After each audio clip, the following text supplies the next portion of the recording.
कि आप उसकी भाषा, उसके नैरेटिव, उसके नारे को चिल्ला चिल्ला के बोलते हैं बिना सोचे समझे कि भाई हम क्यों बोल रहे हैं।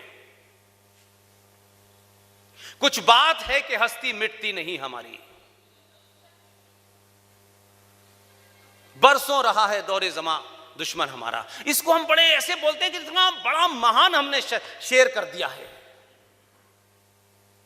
लिखने वाला मक्कार, बताने वाले चापलूस, और सनातनी समाज ने इसकी महत्वता को नहीं समझा। लगा कि अब इसी पे बोलें। और राजनेताओं ने, जो कम अक्ल ज्यादा होते हैं, वो अपने स्वार्थ के लिए कोई भी नारा गढ़ देते हैं। उनको समाज की चिंता नहीं होती, उनको वोट की चिंता होती है। उनके नारों में और समाज से निकले हुए नारों में फर्क होता है।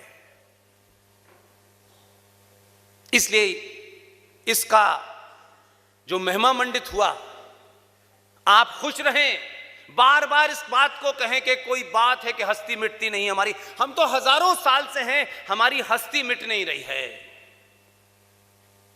भाई साहब, जरूर कोई बात होगी कि आपकी हस्ती मिटती नहीं थी, लेकिन जरा अफगानिस्तान, पाकिस्तान, बांग्लादेश में जहां जाइए, जहां अब कोई भी बस्ती नहीं है आपकी। किस गलतफहमी में हैं? ये भारत देश जरूर भौतिक रूप से समझते हैं कि आपका है। हजारों साल के बाद पहली बार भारत सबसे ज्यादा संकट में है। ये भारत राष्ट्र संकट में है, इसलिए कि समाज के जो जगने की तेजी है, उस कारण आपके दुश्मन ने आपके बीच में नए नए झूठ, नए नए फरेब, नए नए नारे लॉन्च किए हैं। पाकिस्तान और भारत जब ये अलग हुए तो क्या मोहब्बत में अलग हुए थे कि नहीं नहीं तुम उधर चले जाओ, हम इधर चले जाते हैं? 10 लाख से ज्यादा लोगों की हत्या हुई है। इसलिए अपने हीरोज को पहचानिए, और जब आप हीरो को पहचान लेंगे तो 2014 और 2019 हजारों साल तक होता रहेगा। शर्माइए मत। यह पॉलिटिकली करेक्ट होने का, राजनीतिक तौर पर हमें सही दिखने की जो बीमारी है, ये बाहर निकाल दीजिए। हम वही हैं जो रहेंगे। अगर हम तुम्हें अच्छे लगते हैं तो ठीक, और नहीं लगते हैं तो थैंक यू वेरी मच। तुम्हारे लिए हम नहीं बदलने वाले। और आप तो सौभाग्यशाली हैं, हम तो 50 की उम्र से बाहर निकल गए, लेकिन आज का 22 साल का लड़का, 21 साल की बेटी आपके सामने तो आपका एक चुना हुआ प्रधानमंत्री घोर सेकुलरिज्म की हवा के बीच में से निकल के जब आया, प्रधानमंत्री बना। चीजों को बारीकी से देखिए। एक आदर्श बनने के लिए लोग उसको कुछ गाली देते रहें, लेकिन फिर भी वो ये जानता है, ऐसा नहीं है कि वो कोई जुपिटर से आए हैं। उनको पता है इसी समाज में लोग कैसे हैं। अपने ही लोग ज्यादा सवाल उठाएंगे, लेकिन फिर भी न उसे किसी की चिंता है कि कौन गाली देगा, कौन बुरा कहेगा। वो क्या करता है, इसकी 2-3 मिसालें देखिए। आप मुझे बताइए, मेरे पिता का नाम क्या है? मिश्रा जी। ये मेरी मां के अलावा कौन जानता है? क्या इस सच्चाई को कोई जान सकता है? क्या आपका पिता कौन है?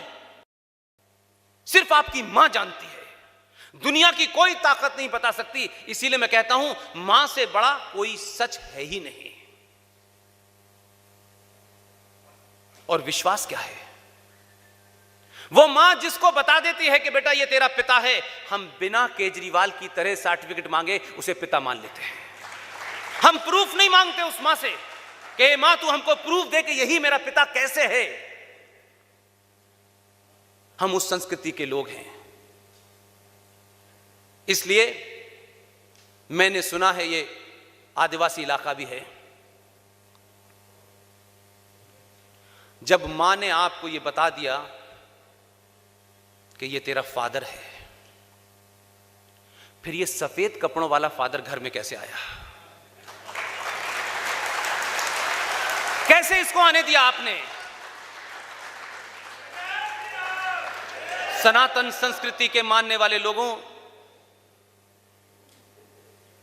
मां दुनिया में एक ही हो सकती है। जिस मां पे इतना यकीन है कि हम अपनी आस्थाओं को, परंपराओं को और उस साइंस को मां से जोड़ देते हैं, इसीलिए हमें नदी नहीं कहते, हम कहते हैं गंगा मां। और इसलिए कहते हैं कि जितनी तुम्हारी मां पवित्र है, उससे ज्यादा पवित्र इस गंगा को रखना, क्योंकि ये जीवन देती है, उसने पैदा किया है, ये तुम्हें जीवन देगी। हम उस परंपरा के लोग हैं। इसलिए मुझे दुख के साथ कहना पड़ रहा है, ये बात सब जगह कहता हूं मैं, कुछ आपको नया नहीं करना। हम आप एक साधारण से लोग हैं, हमारे चले जाने पे किसी को पता भी नहीं चलेगा, ना हमारे आने पे कोई देश में बड़ा कोई ऐसा बड़ा प्रोग्राम समारोह, ऐसा भी नहीं है। हम बहुत साधारण लोग हैं भाई, आप ही की तरह जीवन जीते हैं। इसलिए मुझे करेक्ट क्यों दिखना है? मुझे इस बात की चिंता क्यों करनी है कि तिलक लगाने से लोग क्या कहेंगे, और धोती पहनने से लोग क्या कहेंगे, और पूजा करने से मेरे दोस्त क्या कहेंगे? वो दोस्ती किस बात की जो आपकी पूजा और तिलक लगाने से टूट जाए? ऐसी दोस्ती नहीं रखनी। और हम तो वो लोग हैं जिसका कोई समाज में कोई बहुत बड़ा ओहदा भी नहीं है, न दुनिया हमें देख रही है, न दुनिया हमसे सलाम कर सकती है, न रोक सकती है, कोई फर्क नहीं पड़ता।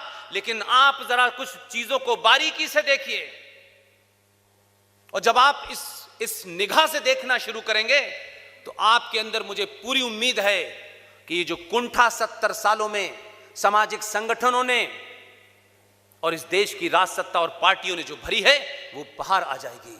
और आप नहीं रहेंगे, आप colonel RSN Singh, GD Bakshi, Sushil Pandit हो जाएंगे। एक छोटी सी घटना जिसकी तरफ मैं जिक्र करना चाहता हूं, इसलिए मैंने कहा कि चाहे काम बहुत छोटा हो, लेकिन उससे सोई हुई आत्मा, आपका गौरव, आपका सम्मान, आपका लालच मिट जाए, वो किसी भूख से भी बड़ी चीज होती है। सरकार आई थी, एक काम कैसा किया उसने, एक काम बहुत महत्वहीन लगता है इस देश को।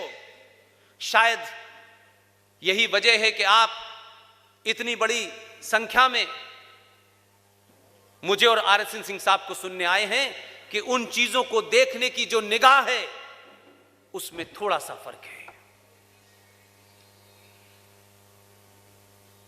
मैंने ये बात शुरू में इसलिए कही थी आपसे कि मेरे पिता का नाम सिर्फ मेरी मां जानती है, लेकिन इस पूरे सनातनी समाज ने कभी यह सवाल अपने मन में नहीं पूछा। एक आदमी प्रधानमंत्री बना, उसने यह सवाल अपने आप से, जैसे मैं बोल रहा हूं, शायद वैसे ही कई बार सोचा होगा उसने, कि अंग्रेज जब तक आपके डेट ऑफ बर्थ सर्टिफिकेट को मोहर लगा के साइन नहीं करेगा, तब तक वो डेट ऑफ बर्थ का सर्टिफिकेट आप किसी नौकरी के लिए वैलिड नहीं होता।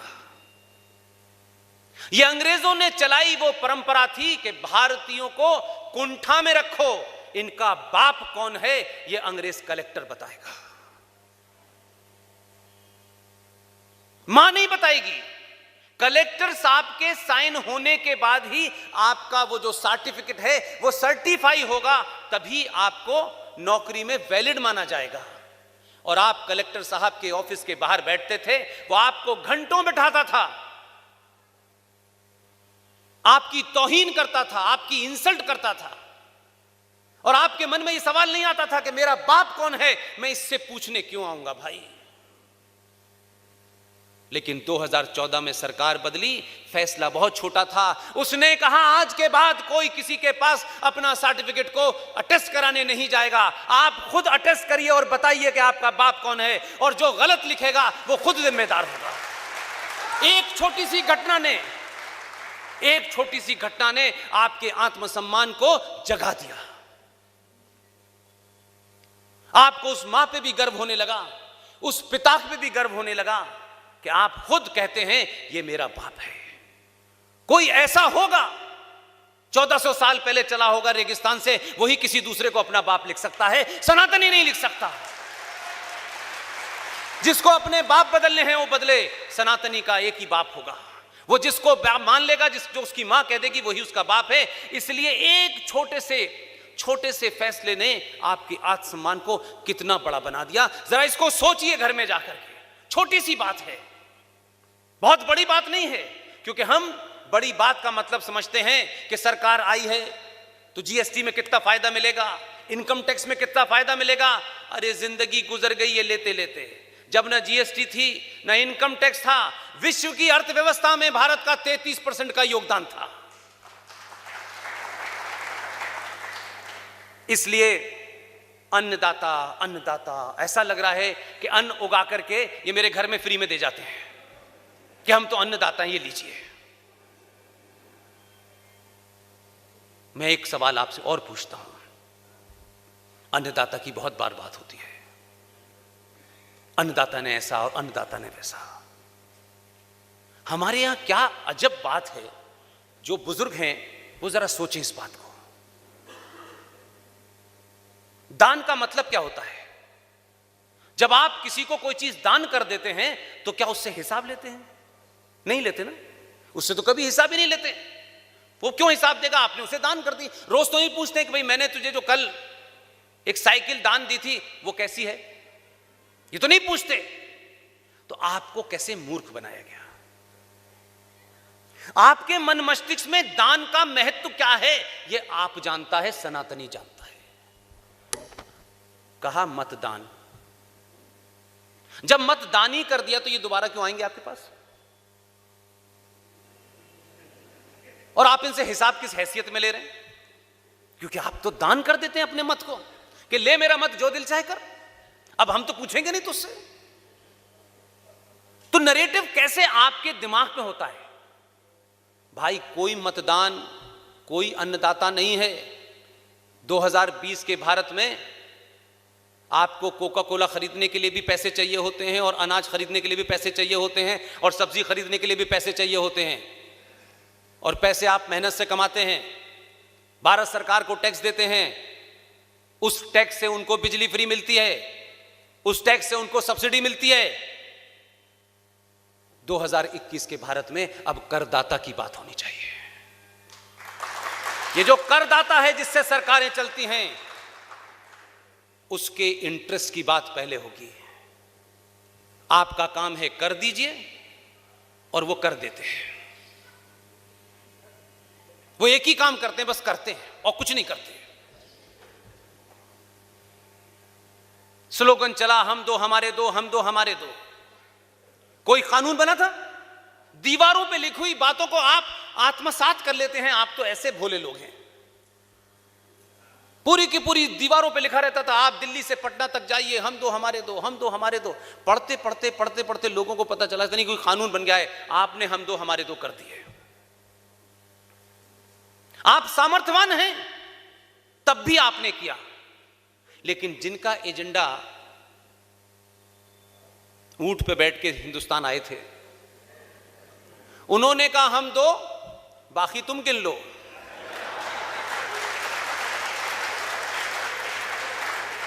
उन्होंने कहा हमारा काम करना है, गिनने विनने का काम आपका है, बाकी सरकार देखेगी कि इनको क्या देना है।